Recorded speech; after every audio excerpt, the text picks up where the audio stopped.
antara Amerika Serikat dengan Tiongkok ini? Ini dari perdagangan Amerika Serikat dulu Tiongkok tahu. Kalian nggak tahu belum? Amerika Serikat itu menggunakan tarif balasan Tiongkok.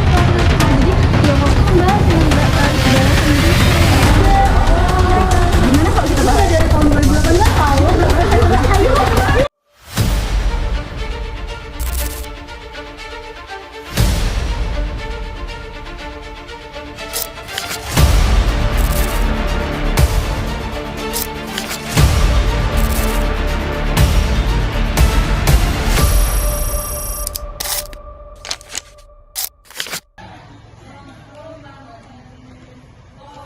Assalamualaikum warahmatullahi wabarakatuh. Perkenalkan, nama saya Sabita Rifda Zarani. Salam sejahtera bagi kita semua.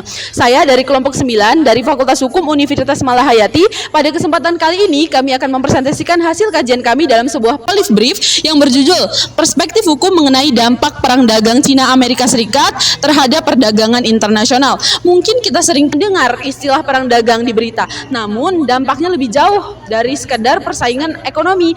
Konflik antara Amerika Serikat dan Tiongkok ini telah menimbulkan kerusakan fundamental terhadap pilar-pilar hukum yang selama ini menopang tatanan perdagangan global. Dalam presentasi kami kali ini, kami akan mengupas secara lebih dalam. Yang pertama, bagaimana konflik ini bermula? Yang kedua, mengapa tindakan kedua negara ini berpotensi ilegal dalam sudut pandang hukum perdagangan internasional? Dan yang ketiga, yang paling terpenting, rekomendasi kebijakan apa yang digunakan atau yang dapat ditempuh untuk mengatasi krisis ini. Nah, jadi apa sih yang melatar belakangi perang dagang antara Amerika Serikat dan Tiongkok itu? Untuk itu akan disampaikan oleh rekan saya, yaitu Unisa Fitri. Baik, saya Unisa Fitri. Di sini saya akan menjelaskan bagaimana latar belakang mengenai perang dagang antara Amerika Serikat dengan Tiongkok. Perang dagang ini secara resmi berlangsung sejak tahun 2018 yang dipicu oleh tuduhan Amerika Serikat terhadap praktik dagang Tiongkok yang dianggap tidak adil. Pemerintahan Trump pada saat itu mengambil langkah yang cukup agresif dengan mengenakan tarif secara besar-besaran. Tarif sebesar 25% dikenakan pada produk impor Tiongkok senilai 250 miliar dolar Amerika Serikat.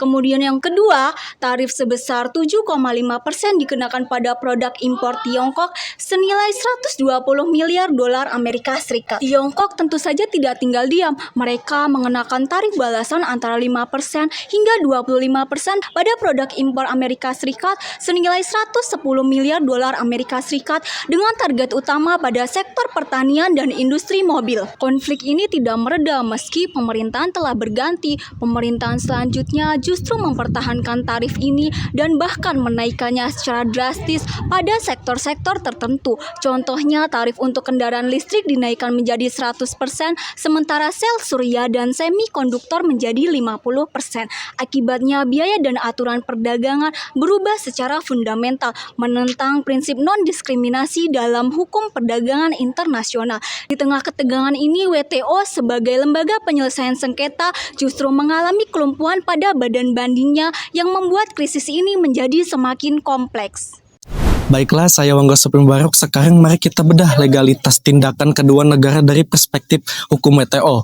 Pada dasarnya, tindakan tarif sepihak yang dilakukan AS dan Tiongkok sangat berpotensi ilegal karena melanggar beberapa fundamental WTO. Yang pertama, pelanggaran prinsip MVN. Prinsip ini pasal 1 GATT mewajibkan kelakuan yang sama kepada semua anggota WTO dengan menargetkan satu negara secara spesifik, baik AS maupun Tiongkok jelas melanggar kewajiban hukum ini. Kedua, pelanggaran prinsip keterikatan tarif. Pasal 2 GATT menjalin kredibilitas dengan melarang anggota menaikkan tarif di atas batas yang telah disepakati. Kenaikan tarif sepihak oleh kedua negara jelas melanggar komitmen yang mengikat ini. Ketiga, penyalahgunaan dalih hukum. AS menggunakan dasar hukum utama, yaitu Section 232 tentang keamanan nasional untuk tarif baja dan aluminium, meskipun pasal 21 GATT memperbolehkan pengecualian. Demi keamanan nasional, penggunaannya untuk melindungi industri dari persaingan ekonomi dianggap sebagai presiden yang berbahaya yang merusak disiplin hukum WTO. Section 301 tentang praktik dagang yang tidak adil. Tindakan ini melarang pasal 23 DSU yang secara tegas melarang negara anggota menentukan adanya pelanggaran dan melakukan balasan secara sepihak tanpa otorisasi dari WTO. Tindakan balasan Tiongkok pun, meski bersifat responsif, juga legal karena sama-sama merupakan tindakan unilateral yang dilarang pasal 23 SU dalam kerangka WTO. 2. Pelanggaran tidak menghasilkan satu kebenaran. Lalu, apa solusi dari kebuntuan hukum ini? Rekan saya akan menjelaskan. Baiklah, saya Safira Auliawati akan menjelaskan berdasarkan analisis yang ada.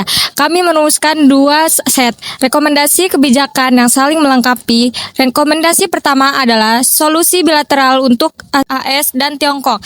Karena jalur multilateral WTO sedang buntu, kami mendesak kedua negara untuk membandingkan perjanjian bilateral deeskalasi dagang. Perjanjian ini harus mencakupi 3 poin kunci. Yang pertama, penghapusan bertahap dan timbal balik atas semua tarif tambahan yang diberlakukan sejak 2018. Yang kedua, pembentukan mekanisme arbitrase ad hoc yang putusannya bersifat final dan mengikat sebagai solusi sementara untuk mengatasi kelumpuhan banding WTO. Yang ketiga, pencantuman komitmen bersama untuk secara konstruksi mendukung reformasi multilateral dan pemulihan fungsi badan banding WTO. Rekomendasi kedua adalah untuk melindungi kepentingan negara ketiga melalui reformasi sistematik WTO. Negara-negara ketiga, terutama negara berkembang harus, yang pertama, membentuk koalisi untuk secara aktif mendorong reformasi sistem penyelesaian sengketa WTO dengan prioritas utama mengaktifkan kembali fungsi badan banding ini adalah satu-satunya cara mengembalikan kepastian hukum. Yang kedua, menginisiasi dialog multilateral untuk memperjelas aturan mengenai penggunaan klausul keamanan nasional pasal 21 GATT agar tidak disalahgunakan sebagai alat proteksionisme di masa depan. Oke, di sini saya ingin menjelaskan mengapa rekomendasi yang kami ajukan menjadi sangat krusial. Nah, alasan utamanya ialah karena jalur hukum formal di WTO saat ini lumpuh. Nah, krisis ini disebabkan oleh blokade sistematis terhadap penunjukan anggota baru badan banding yang menyebabkannya tidak bisa beroperasi. Sebagai kesimpulan, penyelesaian krisis ini pada akhirnya bergantung pada satu hal fundamental, yaitu kemauan politik. Tanpa adanya komitmen nyata dari negara-negara anggota. Nah, utama untuk menghidupkan kembali semangat multilateralisme, stabilitas serta keadilan dalam ekonomi global akan tetap berada dalam ancaman serius. Demikian presentasi dari kelompok 9. Semoga bermanfaat dan memberikan wawasan baru bagi kita semua. Terima kasih atas perhatian rekan-rekan semuanya. Presentasi dari kelompok kami. Jika terdapat kesalahan, wassalamualaikum warahmatullahi wabarakatuh.